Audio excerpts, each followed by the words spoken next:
I'm never gonna rate a classic book, but let's talk about these two books. I really love that book, but I'll give it a chance and see. Kindle. I downloaded Originality 5/5. My overall book is Stacy. I am excited to share with you the newest book that I read. Alabama and the audio and the town that was mispronounced. Yep. Oh my God! Let's start with Their Eyes Were Watching God. So this book is by Zora, Neale, Hurston. And I own this book for a long time because I read this book before, which I didn't realize I read this book until I got to the last 50 pages and was like, you read this book. Everybody should have at least read this book once is what I was told. She is a legend. This book is 88 years old, almost 90 years old. It's going to outlive us. It's going to be here. The mark of time. This is the original cover, I want to say. The book is only 139 pages long. And the copyright for it was 1937. And it is an award-winning book. People will tell you this is one of their favorite novels. It has lots of flowering images in this book. People have written in this book. People have talked about it. It is, it's just chef's kiss, I guess, with the writing. There are a lot of quotes and gems in this book. So I can't just name one quote that I really enjoyed. The characters, the young girl, she was young. I think this book is actually banned. I know this one is definitely banned, and I can totally see why. And Oprah put this on her book club pick of the month. I don't know if this was ever Oprah's book club pick, but I know this one was. And I see why it was. I know why this book was on Oprah's pick list. But quote-wise, I don't have a favorite quote in this book. I wrote something down, but you just got to read it to see for yourself. The characters, it's this young girl. She has to get married off.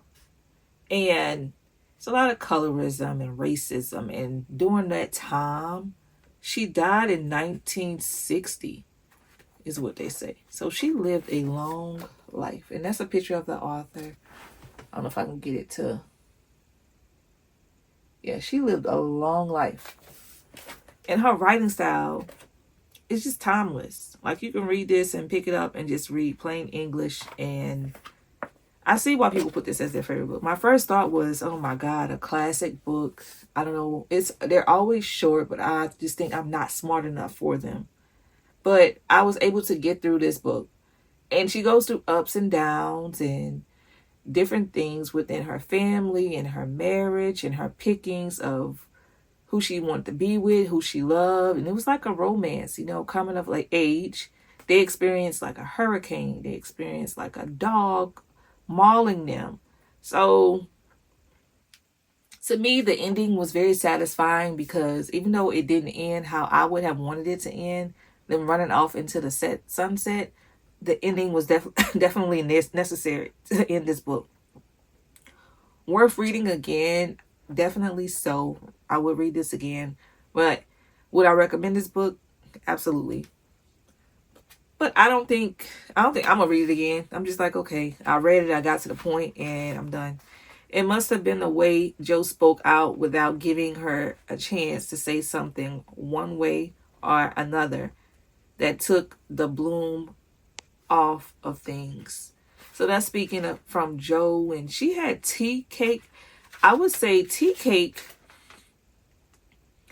For some reason, she thought Jo was her soulmate. But I figured that tea cake, and I always thought it was TK, but it's really tea cakes, was the other man that she was gonna be with, and I just felt like she was in love with Jo. But tell me what y'all think about this book, Their Eyes Were Watching God. Now, moving on, The Bluest Eyes by Toni Morrison, the winner of a Nobel Prize, with foreword by the author. So she writes these books to where she grips you in the beginning of the book, and her writing style is so clever to where you just get hooked in from the start. And she sectioned this book off in like summer, winter, autumn, and that type of thing. She put poetry in this book to where you would have like prayers and life spoken through this book. But the subject of this book was so heavy and dark, you just have to put it down, because she speaks of this girl, Pecola. She's a young black girl. She prays every day to be beautiful.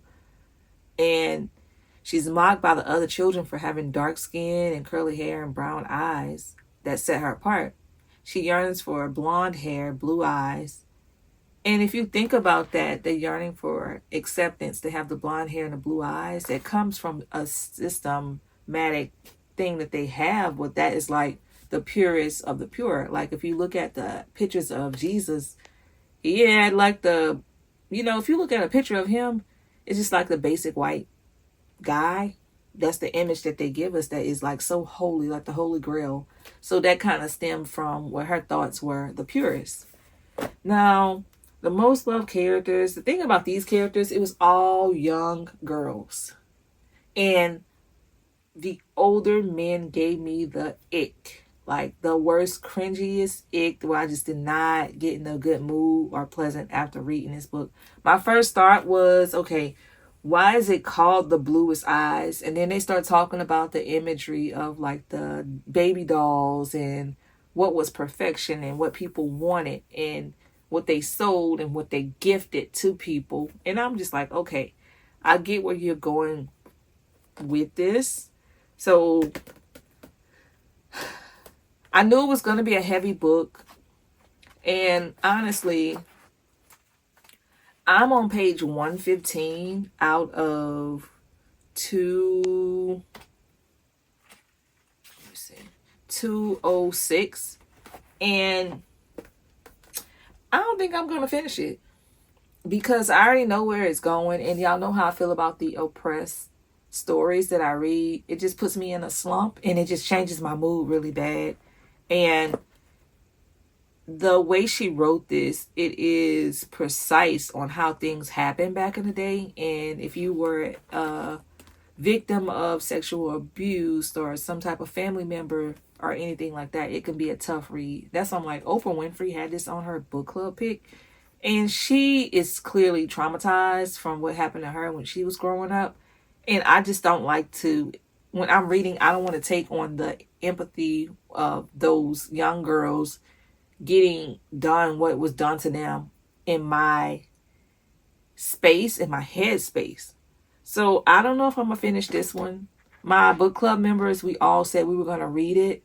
And I'll just hear what they thought about it. But I'm just thinking like, okay, is it worth the read? Yes. Should I take my time with this? Yes. I'm not saying I won't finish it ever. I just need a break from it because I know it's about to get dark.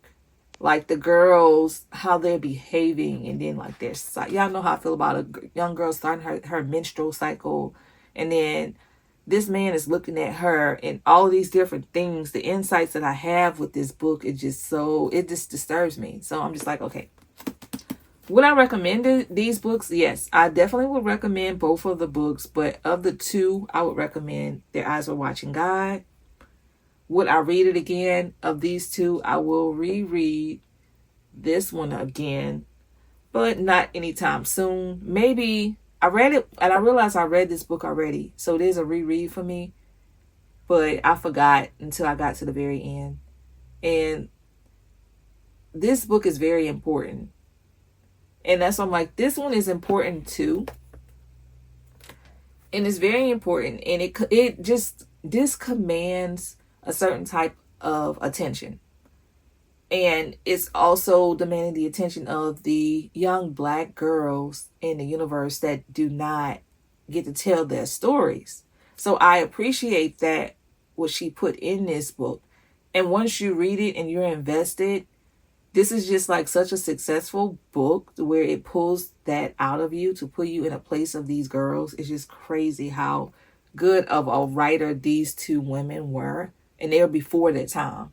So all of the things that we're reading about, this is fiction, but it's based on, it's like historical fiction, things that actually happened in the Black community during those times. And they're just so smart and so articulate with writing these stories. Like, I want this to become a movie. I can see why this book is banned and why it is some people's favorite book. And I'm just like, oh my gosh, like how she wrote it and the italicized the poetry in it, you know?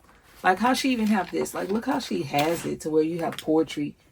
The font is just poetic, you know, inside of this book. So you get little gems throughout this whole book. So yeah, so that's what I have to say about these two. And they both are deceased, like they are dead. So these books are gonna outlive me, and they're just classics. They're classic books. So if you haven't already, check out The Eyes Are Watching God and The Bluest Eyes. Both are very sad books and sad stories. So just be prepared. And look at the content warnings because they go deep. Very deep. Yeah. Thank you guys for watching. And that's all that I have on The Bluest Eyes and Their Eyes Are Watching God. And they both have eyes in it, you know?